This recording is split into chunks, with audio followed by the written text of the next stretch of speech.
Hello, everybody. Welcome to today's program. Welcome to the Lunchtime Discovery series, brought to you by the North Carolina Museum of Natural Sciences in close, tight collaboration with the North Carolina Department of Environmental Quality's Office of Environmental Education. Welcome to the Lunchtime Discovery series. You're here. You've made it to the greatest Wednesday at noon show that must be out there on the internet. I'm convinced of it. I think you are too, because you're here with us, ready to have a great session of learning about North American wildlife today. We've got a great topic. We've got an amazing speaker for today's program. And, sometimes for the Lunchtime Discovery series, we go far flung. We find people from all over the world who can talk about great and amazing things in the environment, science, and nature. Today, we didn't go very far. We kept it close to home, which means we're going to learn a lot about nature and the environment, what's happening right here in North Carolina. So I'll remind everybody that since you're watching on YouTube, you can use the chat box. It's right over there on the side of the screen or down below, depending on your setup. But in the chat box, you can type in your thoughts, questions, comments, experiences as we go throughout the program. And then once we get to the end of today's presentation, I'll actually share those comments and questions with today's guest speaker, and we can have some conversation about what you were thinking about today's topic. So today we are going to be talking about North America's only marsupial, the always amazing, always fabulous possums. We're going to talk about possums. Jerry Reynolds is with us. He's the head of outreach at the North Carolina Museum of Natural Sciences. Jerry, welcome to the show.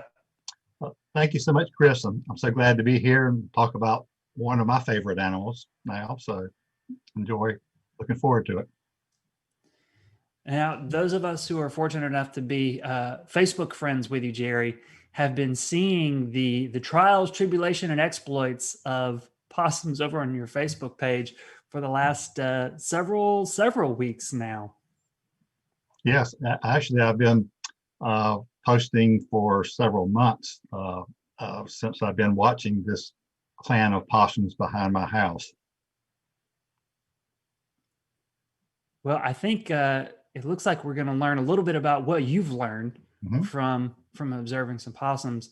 I think let's jump right into it. Jerry, take it away. Okay, I will do that. I will share my screen. And I think we're looks good. Good to go. Okay, all right. Well, so glad you did join us today. The opossum was a well-known animal to Native Americans, and matter of fact, the Algonquin word for opossum is how our modern word was derived from opossum, which means white animal to the Algonquins, which was an appropriate name for this animal because compared to other mammals, it tends to be whitish in color because of the way its fur is colored. So they, of course, knew this animal along with all the other wildlife in North America very well.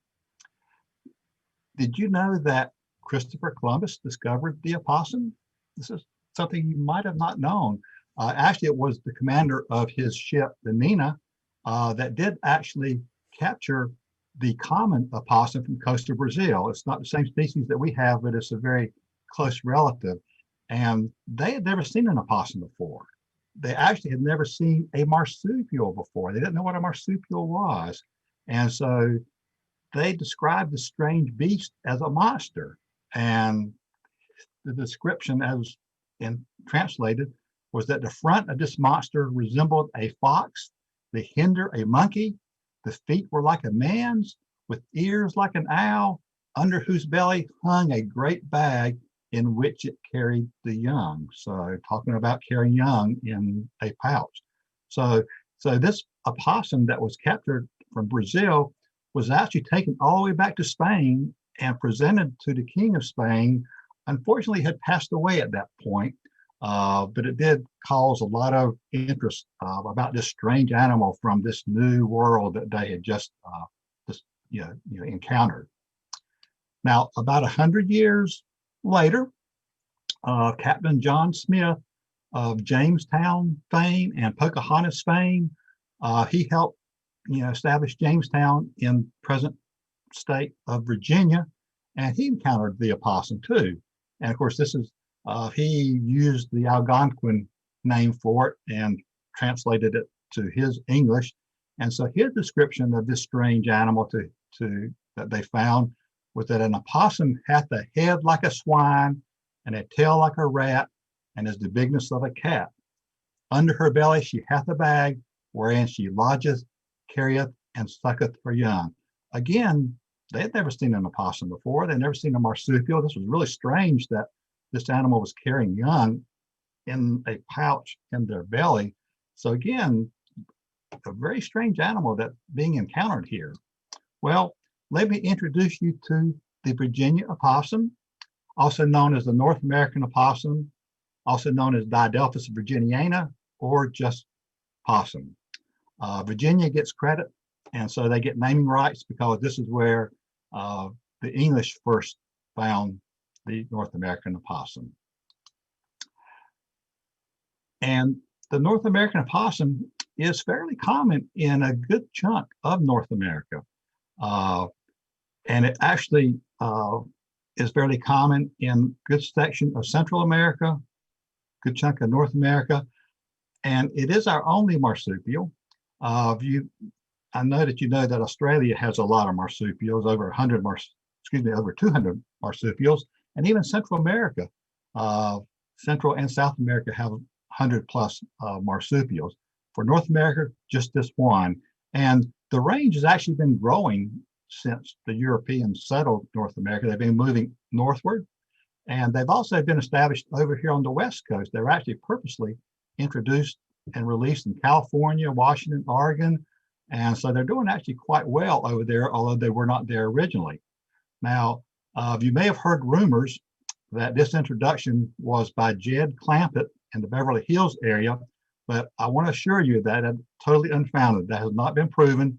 And if you actually laughed at that, then that shows that you are pretty old or that you watch a lot of Beverly Hillbilly reruns on TV. So anyway, moving right along, just saying. What do you actually know about the opossum? Well, you know it's a mammal. We've already actually mentioned that. You know it's a marsupial. We mentioned that. Well, what is a marsupial?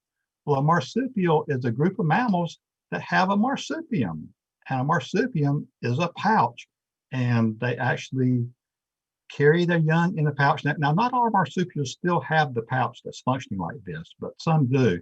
But they carry, those who do, they carry the young in the pouch after they're born, and the teats of the female are in there so they can actually nurse inside the safety of the pouch. But kangaroos and koalas, of course, are very well-known marsupials, so a lot of people are very familiar with that. Again, the Virginia opossum is North America's only marsupial. And believe it or not, the Virginia opossum was designated as North Carolina's official state marsupial. Okay, not quite sure why it deserved that. I mean, it's the only marsupial, so yeah, it's got to be the state marsupial. And I guess we just sort of one-up Virginia on that for some reason. Beyond that, probably not many people know much about the opossum, even though it's a very common animal and maybe living actually quite close to you right now. Unfortunately, for most people, the only interaction they have with the opossum is on the road, which sadly is not a great interaction for the opossum and for people too, actually. But this is where most people see opossums, and there is a lot of roadkill of the opossum. They're a very slow moving animal. They tend to freeze when they get scared. So they're really not well adapted to crossing roads safely. And in fairness to the opossum, roads and automobiles have only been around for about 100 years. So this is not something that they, would normally have encountered through all those, tens of thousands of years that they've been living around. So anyway, it's sad that for most people, all they see are roadkill opossums, and they don't know much more about the opossum other than, well, the passing moment of sadness. And, so anyway, I am here to tell you that there's a lot more to the opossum. They are awesome animals, absolutely awesome. And I'm going to try to convince you of that today if you don't already think that. All right, we've already well established they are North America's only marsupial.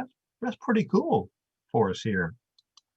They live almost anywhere from the wilds of the wilderness to the inner streets of the city. They're very adaptable and they live anywhere of, pretty much within that range. They eat anything they can, plants and animals. They're omnivores. They eat live animals, dead animals. They eat carrion. They're not a major predator of animals as far as larger animals, but as far as insects and spiders and frogs, lizards, snakes, things that are small that they can catch and eat. They do eat whatever they can. Matter of fact, they have the most teeth of any North American land mammal, 50 teeth in those jaws, compared to most humans. We have 32 teeth if you still have all of your teeth. They have the shortest gestation period of any mammal from conception to birth, 12 to 13 days. Think about that, 12 to 13 days, whereas humans, it's like 9 months. But its shortest gestation period, very, very short. And when they are born, they reach sexual maturity in less than a year. They can be sexually mature within 6 to 8 months. So they grow up. They start very small, but they grow up very fast. And a female opossum can produce many young. In our area, probably most of them are producing 2 litters a season. And each litter is only limited to the number of teats that she has. And the female opossum has 13 teats. So even though she may give birth to more than that, only the first 13 that actually crawl into her pouch and attach to a teat will survive. So by now you may be wondering, well, why aren't we overrun by opossums? I mean, they're such prolific animals. Well, a downside, or it's just their way, is that they don't live very long. For a mammal its size, they're very short-lived. They probably live only 1 to 3 years at most. And don't be too sad about that. And that's just their way. And they pack a lot in those years that they have, but they don't live very long, even naturally. Roadkill aside, they're fairly short-lived for a mammal their size, but they're still very successful out there. And there's even more awesomeness to this animal. They are immune to snake venom. I mentioned that snakes are one of the items that they feed on. Well, if they find a copperhead or a cottonmouth, if you're within that range, or a small rattlesnake, they will kill and eat them. And if the snake bites them, they're actually immune to the snake venom, so they can survive that pretty well. And that's really pretty cool. So if you don't like having copperheads in your backyard, then you should certainly welcome the opossum to your backyard. They rarely get rabies. Technically all mammals can catch rabies, but the opossum is highly resistant to rabies, so it's extremely rare. And they're resistant because they have a lower body temperature than most other mammals. So that makes them less likely to catch rabies. So that's pretty cool. So you don't have to worry about, a rabid opossum in your backyard, as you do worry a little bit about some other animals that might be back there, or your weird neighbor. I don't know. But anyway, tick terminators. For me, the tick is the scariest thing in the woods because they carry some diseases that I do not want to catch. But the opossums are the Arnold Schwarzeneggers to the ticks. They are tick terminators. And, here's a small furry animal wandering through the grass, the weeds, and other things. And of course, that's where the ticks are. The ticks are waiting to latch on to a host that comes by. So there's that tick. Here comes Mr. or Mrs. Opossum walking by. The tick grabs a hold of the fur of the opossum, then digs in there and latches on to the opossum. I've got me a nice warm-blooded host here. I'm sitting pretty for my life anyway. Well, what the tick doesn't know is that the opossum is a fastidious groomer. They're picking through their fur, they're grooming themselves, and when they find a tick, they eat the ticks. Like I said, they eat everything and anything.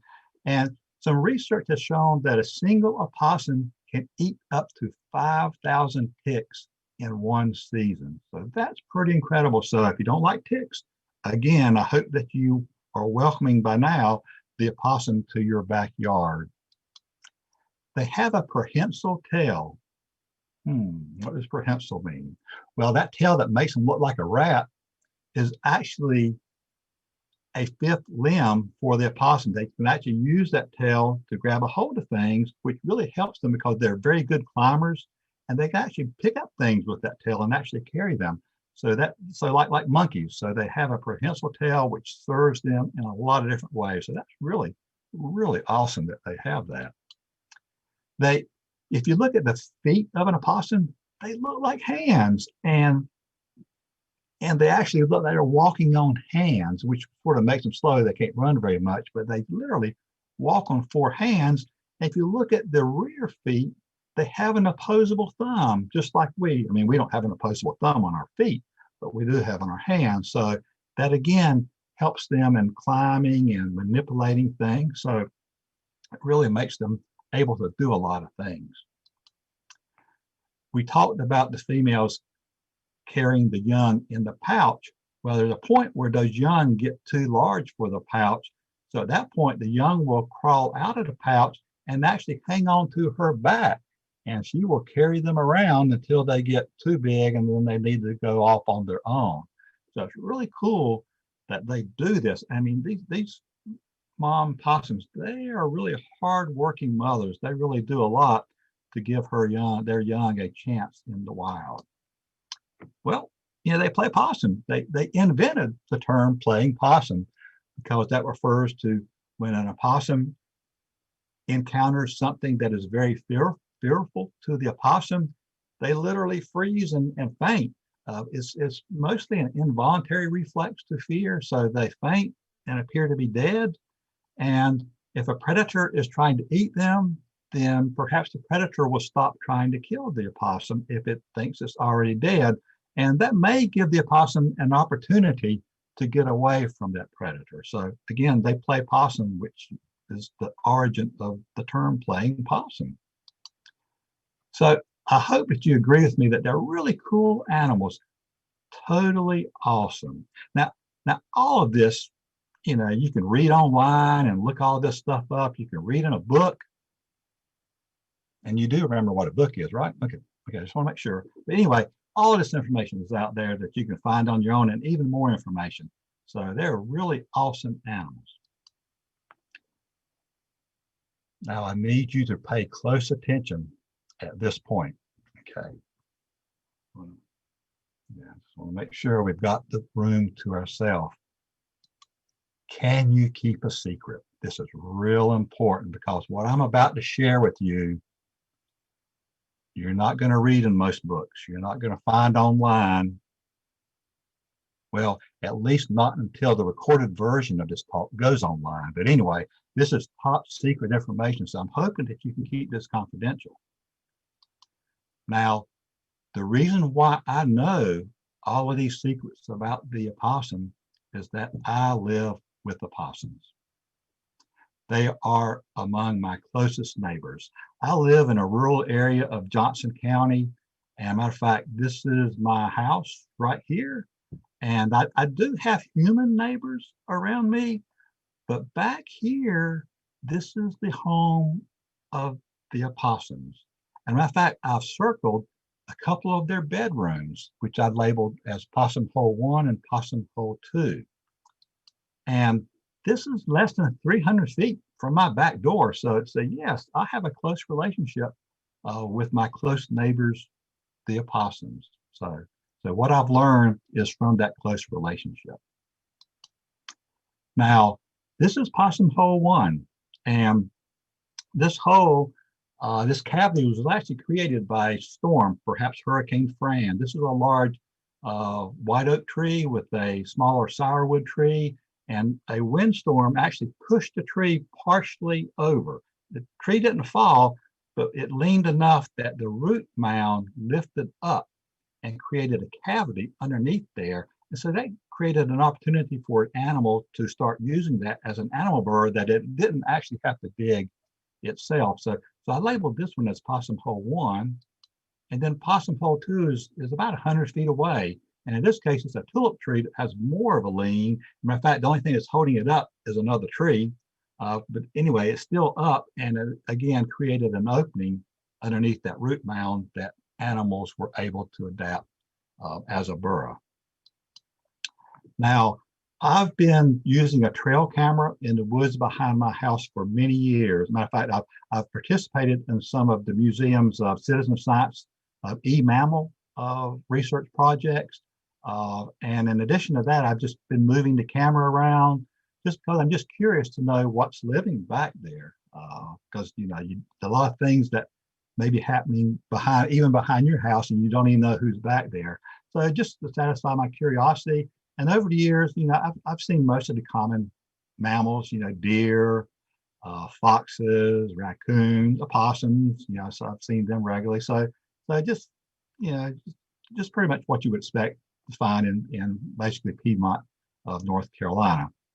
Well, earlier this year, I noticed that this, what I call now possum hole 1, that looked like an animal was pretty active coming in and out of this burrow. And at the time, I really didn't even know who was using it. So I said, okay, I'm going to aim my trail camera right at this possum hole. And actually, I did this on New Year's Day, January 1st of this year. So I said, I'm just going to see who is living in here, just to satisfy my curiosity.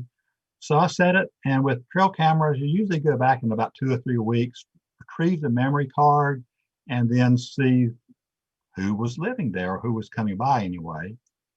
And January 2nd, what came out of that hole was this opossum. And I thought, okay, well, it didn't surprise me. I mean, I knew they were back there and they're a fairly common animal. I said, okay, that's cool. Well, I think I'll start watching this possum hole. I'll leave the camera there.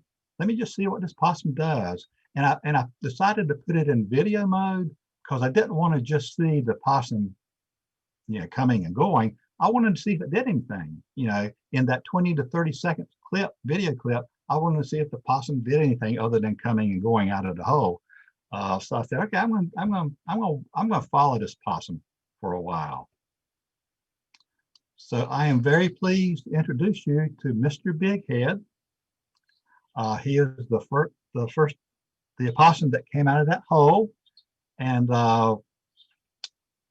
he is an older male opossum. I mentioned that possums don't live very long, and I actually don't know how long exactly he lives. And here he is at night. They're mostly nocturnal, but I do see him, or the camera sees him in the day at times. And you see he's doing a little bit of grooming there.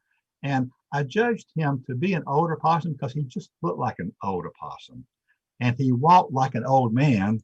And believe me, I know what an old man looks like and walks like. So yeah, I don't know exactly how old he is. He may be just 2 years old, maybe he's 3 or 4. I don't know for sure, but he just looks like an older possum. So I thought this is really cool. I'm going to follow this possum on camera and just let me see what I can learn about him and some of his behaviors. Well, he's not alone. Here's a female opossum that also goes into the burrow. And I said, okay, all right, I sort of understand that. I mean, males and females, they need to get together to mate and produce more young. So it didn't totally surprise me that there was a female opossum there.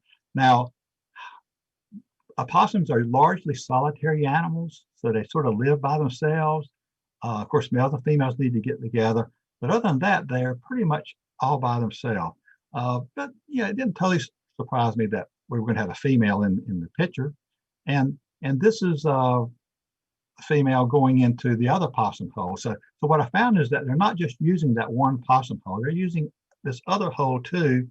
And actually, I think that an individual opossum will use multiple places to hide or to sleep during the day. Maybe it's up in a tree somewhere, but they use multiple areas. So, okay, I thought it's cool. All right, I'll be following these two opossums around for a while.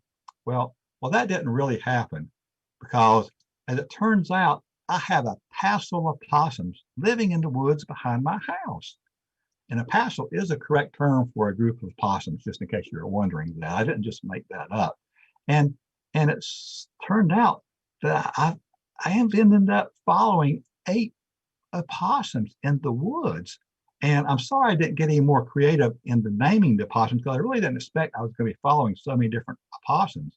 And I'm not seeing them all at the same time, but they're all coming around. And you may be asking, well, how do you tell the different opossums apart? Well, it's not easy. It's not as easy as the box turtles that I've been following in my woods. Box turtles have a unique shell pattern like a fingerprint. Well, opossums are a little bit tougher. And so I actually have this ID worksheet. So I'm looking at a combination of characteristics to the individual opossums to help me determine who is who. And I often have to look at the videos very closely and replay them to figure it out. But the male opossums, particularly older ones, their head tends to be larger proportionally compared to the rest of the body. Some of them have dark spots on the front of their head there. Others have light patches or spots on their ear margins that you can distinguish the individuals apart. The opossum tail, some of them have a dark base which varies in length. In other cases, the tail is bent or kinked in certain places. And the easiest one to identify was a male that I called broke tail, because the last 1 inch of his tail was actually dangling when I first saw him. It later fell off, so I probably should rename him stub tail, but I still call him broke tail. So using these characteristics, I'm able to identify the individual opossums on most of the videos that come out of the trail camera. Now, I've got a spreadsheet. I have to keep a spreadsheet of all this possum activity to keep up with the when and the who and what they're doing to characterize their behavior. And I'm still doing that. I need to do more analysis of this. But anyway, it went from just watching me thinking I was going to be watching just one opossum to be watching at least 8 opossums and keeping up with them. And I hope to summarize this at some point. And here I'm not even a year into it, so we'll see where this goes. Now, this is Big Head 2, and it is out of all of those hundreds of videos that I have pulled from the trail camera, it's very rare that I see more than one opossum in the same video. So here's an encounter where Mr. Big Head 2 is poking his head in, and here comes out Momma 3, and well, they're off into the woods. Apparently it was date night in the possum world. So anyway, but it's extremely rare. All the videos is usually just one opossum I'm seeing at a time, just a handful of times when I've seen more than one opossum in the same video clip. So yes, they're solitary, but they do encounter each other every now and then. Now, this is something I see a lot of. This is broke tail, and he is rubbing on this small beech tree.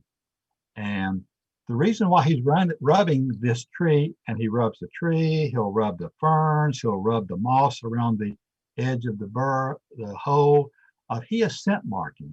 You might see there's a little dark patch on his chest there. Males actually have a scent gland there, and if this was in the daytime, you see that would probably be stained yellowish at this point. But they mark their home, so he's marking the tree. They're spreading their saliva on it too, which also helps mark it. So they mark the tree, the plants all around this, and this is probably just to say this is my home, this is my territory. And so the males do it, and the multiple males are marking the same territory here too. So it's just sort of, establishing this as their home.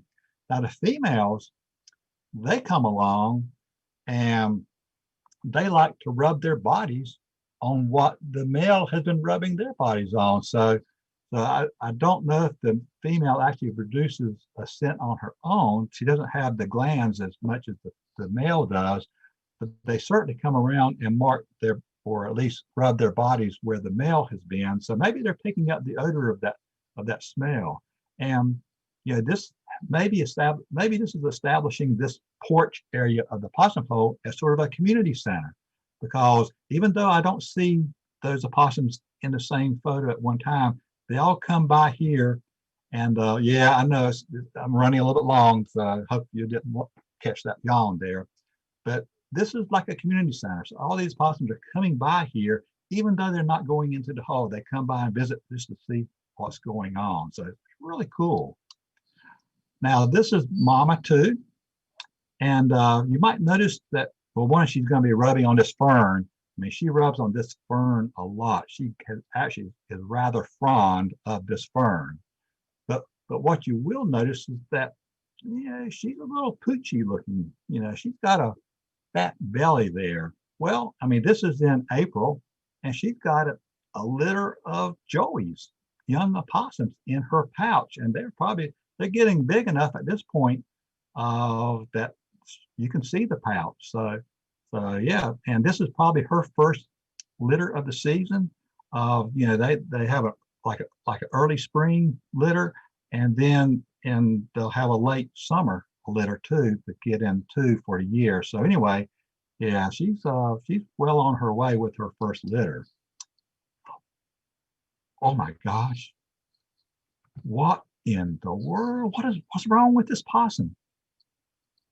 It's got leaves stuck to its rear. Oh no, I don't know what's going on here. Oh, okay. All right. I probably didn't have many of you fooled. Remember I talked about the prehensile tail? Well, she's carrying leaves into the possum hole. She's got to do a little home decorating in there. I mean, would you want to go in the hole and sleep on dirt? No. So she's carrying leaves into the possum hole, and it is so cool to see that. Of all things that I've seen from my video from the trail camera, that is so cool. So you're going to have to see some more of that. Here's a possum. This is, I think, Momma too, carrying some leaves in there. I just love watching this. And again, you're seeing some of this is happening during the daytime. So again, mostly nocturnal, but they are active during the day at times too. So it's just really cool to watch. And it's like she's got a stick in here. So yeah, she managed to get it in. I don't know whether she meant to pick up that stick or not, but she certainly had one in with the leaves. So it's just really cool to watch them. Here comes another load of leaves coming in there. And in fact, all right, an even bigger stick going in. I don't know what they're doing. Maybe they're building something in there, some bookshelves or something. But anyway, they're hauling some things in there.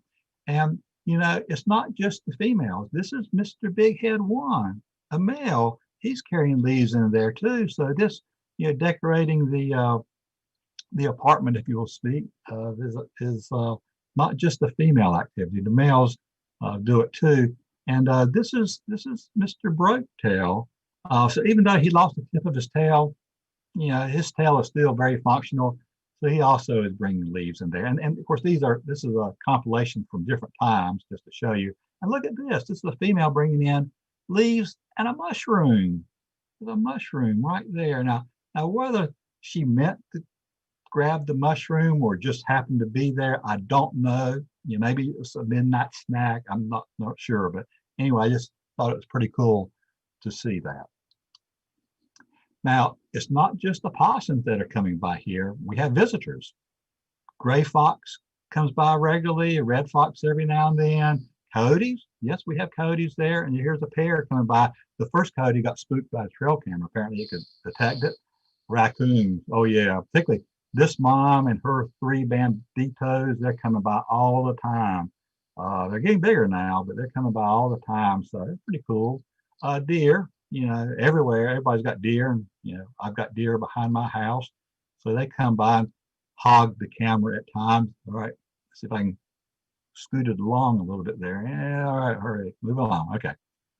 Squirrels. Oh my gosh, I don't know if it's the same squirrel, but lots of squirrels. They don't usually go into the hole, but in this case, there were 3 squirrels playing hide and seek.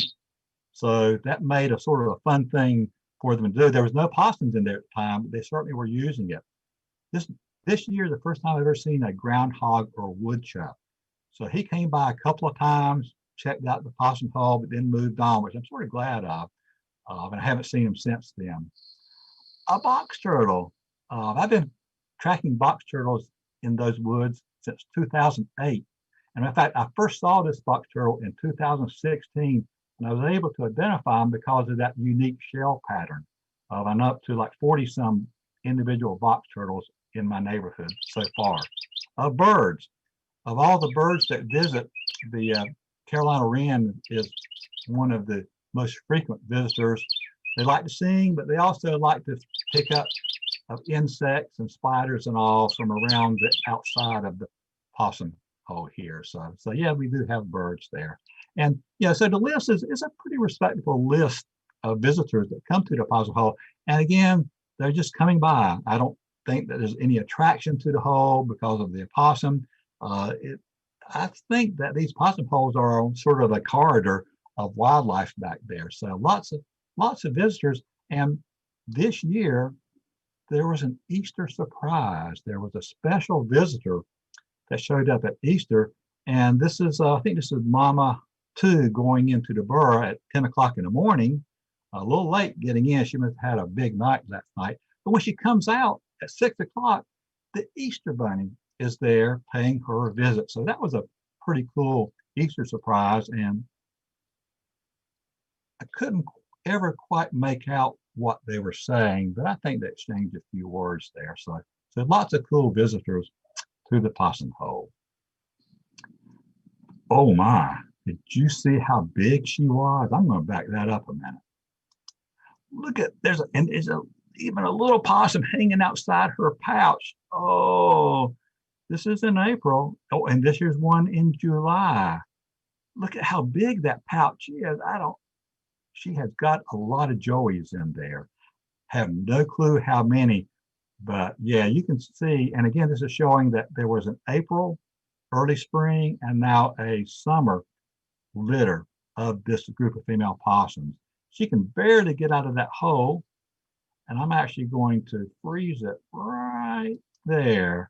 You might see that her pouch floweth over, so it's actually parted a little bit, so you can see the position of the pouch opening there, and she has all those young inside her. So yeah, I can pretty well tell, that they have these litters and when they're probably getting about big enough to leave the pouch. And this is another one in July. And I included this one because this is the only time so far that they've actually eaten something in front of the camera. They're doing all their feeding somewhere else, but that one caught, I couldn't tell whether it was a cricket or maybe a spider that it caught and ate right there. And that's probably what they do all the time out in those woods. So that's pretty, that's pretty cool. Now, this is what I was hoping for at some point, was to get video of the female opossum with the babies on their back. Remember, when they get to a certain size, they crawl out and right on her back. And I kept hoping for a really good video of that. And this is all I've gotten so far. I keep hoping for better, but it's cool. You can see that there are at least 3 possums hanging on the rear of her back. And I did have a friend who sent me this video. This is from a greenway in Raleigh of a female opossum carrying 2 fairly large young opossums on her back. So that's pretty cool to see. I keep hoping for this. I keep hoping for video of this with a female with a dozen babies on her back. That would be so cool to catch that, and it might still happen. But anyway, for now, we'll just have to look at this still photo. So it's pretty cool. Now I do see some young opossums. This is in late May, so this is probably a young opossum from one of those first litters in the spring. That actually, this one visited both of the possum holes. Just checking it out. I don't see young opossums in my videos very much. Once they leave, they're probably dispersed. They probably hide a lot because they don't want to get eaten by some other larger predator out there, so I don't see him very often. And I'm hoping that at some point I might see these grow up, and I keep hoping for that. Now this is not one of my opossums. This is a photo that a friend of mine, Rick Crone, took this photo that he encountered this long young opossum just in the woods, just hanging on to some branches, and all by itself out there. And there's nothing cuter than a young opossum in my opinion anyway. Hopefully yours too. So he took some photographs and shared the photographs with me, and then just left the opossum there to be on its own as it should be. And hopefully that opossum should be grown up by now, at least mature in this first year here. Now this is from August, so this is probably from that first litter. So and this is the guy. I could tell when he went in that it was a male opossum, and so he's getting big enough where he is probably getting, or maybe already sexually mature. So interesting to see if I will be able to continue following this young male opossum to see how long he stays here. Again, I'm looking at those ear markings. They help me identify this opossum. So stay tuned. Maybe I'll do a second version of this and let you know if this young male stays around, and maybe I can determine exactly how long he does live here. So anyway, lots of different things happening that I'm discovering about these opossums, and it's a fun journey for me to do this. Now, you may be wondering at this point, what does the inside of a possum hole look like? Well, okay, you're about to find out. I had to hire a special photographer. His name is Cam, and he is small enough to actually go into the possum hole to get the video footage you're about to see. So here is possum hole 1. Camera going into the possum hole. You can see the dirt and the roots and everything going in deeper. Okay, I'm seeing leaves in there. I'm seeing even some sticks in there. So all this has been brought in. Oh, and there's even a mushroom in there. No, the opossums didn't plant mushrooms there. They just grew there. At least that's what I think anyway. Anyway, you can see the inside. Not much to it. Just mud and all. Again, they put leaves in there. They're not sleeping on the dirt. And now here's possum hole 2. It's a smaller burrow, but again, they brought leaves in there, so again, they don't have to sleep on the ground when they're in there. So this is never before seen footage of the inside of a possum hole.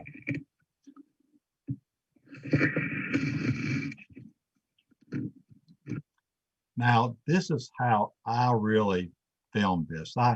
I put a GoPro camera on a monopod, and I literally jerry-rigged a small digital light to this to film inside. And I just stuck that in to the burrow, and I did it at a time when I knew there were no possums in there because I had checked the video card. So I didn't want to disturb anybody if they was in there. So I just threaded it in there. And so that's how I got the footage of the inside of a possum hole. So this is literally the end of the opossum tail. And so with that, I hope that if you stayed with us, and I hope you have, you're an awesome group if you had, but I hope that you've learned that the opossum is a lot more. There's a lot more to the opossum than just what you see of the ones that have been killed on the road. They have a short but a very full life. They're an important part of our wildlife, and they are so cool, so awesome. And a matter of fact, I had to put on my awesome opossum hat. And I do also want to share something with you that Mr. Big Head 1, the first opossum that I started watching, I haven't seen him since May. Again, I told you that I thought he was an elderly opossum. He just acted like it. So this was probably the end of his time. And I think he's passed on to the big possum hole in the sky. I'm not sure, he could have moved to a different neighborhood, I guess, but I suspect that he has passed on. And again, don't be sad for that. It's natural for them to have this short life. They put a lot into that short life. So I'm just so happy that I was able to share part of his life during this time. So anyway, don't be sad, but that is their way. So with that, I will take questions. Thank you so much for staying with me and listening to me ramble on about these opossums. But I learned a lot in this journey, and I hope you've learned a few things today. And I don't claim to be an opossum expert, but I'll be glad to take any questions you might have that I can answer. So thank you so much. Yay. Thank you, Jerry. You're very welcome. Very welcome. Fabulous stuff. That was an awesome opossum talk. In fact, somebody commented that your talk is full of possumness. Very good. I'll use that. And those who know me, I do steal puns from other people. So yeah, thank you.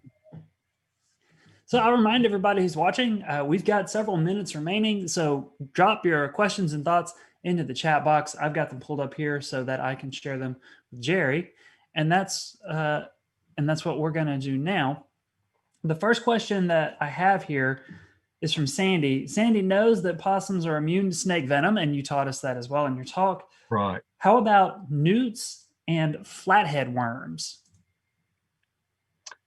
I assume Sandy's referring to the hammerhead flathead worm that actually has a toxin, and I have them in my backyard, which I've documented, and I assume that the opossums would eat them if they encountered them. And I don't know if that toxin produces any effect to them, but that's more of a poison as opposed to a venom. So I'm not sure if that's exactly what she's asking or not, but I don't know of any ill effect to that.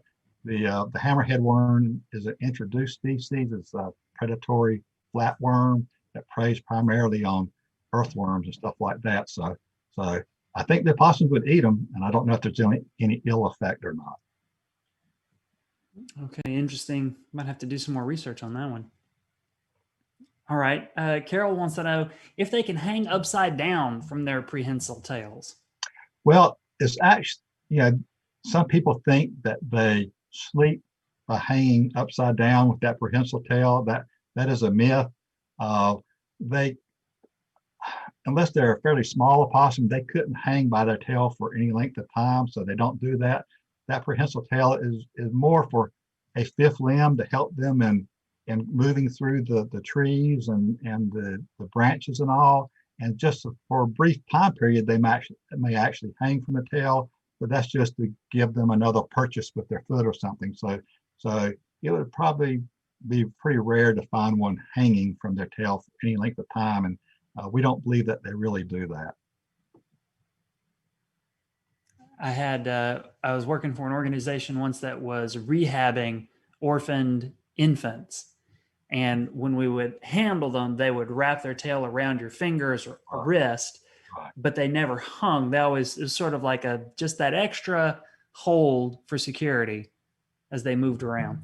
Yeah, and there are a lot of people, and I should note that Sandy is one who does raise up orphan opossums too, and they learn a lot about their behavior and all just by raising them up. And of course, they're raising them. These are usually young opossums that the female is found dead on the road, and they check them, and if it's a fresh kill, the young can still be alive inside the pouch. So they rescue those, raise them up, and then release them back into the wild to give them their chance at living. So a lot of rehabbers do a great service to at least help these individual young opossums to have a chance in life and not just die on the roadside with the female who's already been killed. So yeah, they probably know a lot more about opossum behavior than I do. I'm sure they do. So you mentioned when you're talking about rabies that possums can generally fend off rabies because they have a lower body temperature than other mammals. Is that a common trait for marsupials? I do not know that. I'd have to look that up. I don't know if body temperatures of other marsupials tend to run lower than other mammals or not. I'll have to look that up. I don't have the answer to that. Now, this is an interesting question. Glenn's asking, from bilateral symmetry, I would expect an even number of teats, But how are the 13 on the possum arranged? Well, I've never seen this myself, but from descriptions, they're sort of arranged in a circular pattern with the 13th teeth sort of in the center. And it's interesting, the baby opossums, when they're born, 12 to 13 days, they're about the size of a honeybee. But their front feet are more highly developed than the rest of their body. They look like a baby mouse almost. But anyway, they have to crawl from the birth canal up the fur to go into the opening to the pouch. And the female apparently sort of licks that area to sort of make that easy for them to do. But anyway, once they get into the pouch, those baby opossums have to attach to a teat. And if they don't attach to a teat, they're not going to make it. And again, it's the first 13, if she indeed has 13, this individual has 13 teeth, the first 13 to get a chance. And when they attach, they actually stay attached to the teat.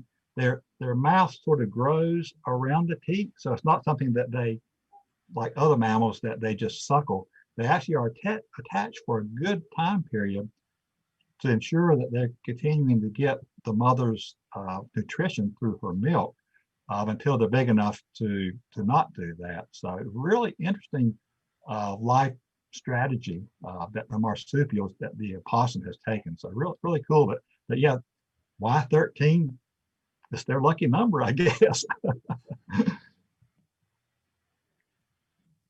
All right. Let's see. Stormwater Sam wants to know what game camera you use. Well, I've used different ones. The very first camera and that very first image was with a Bushnell trophy cam of an older model, and the video resolution was not that great on that.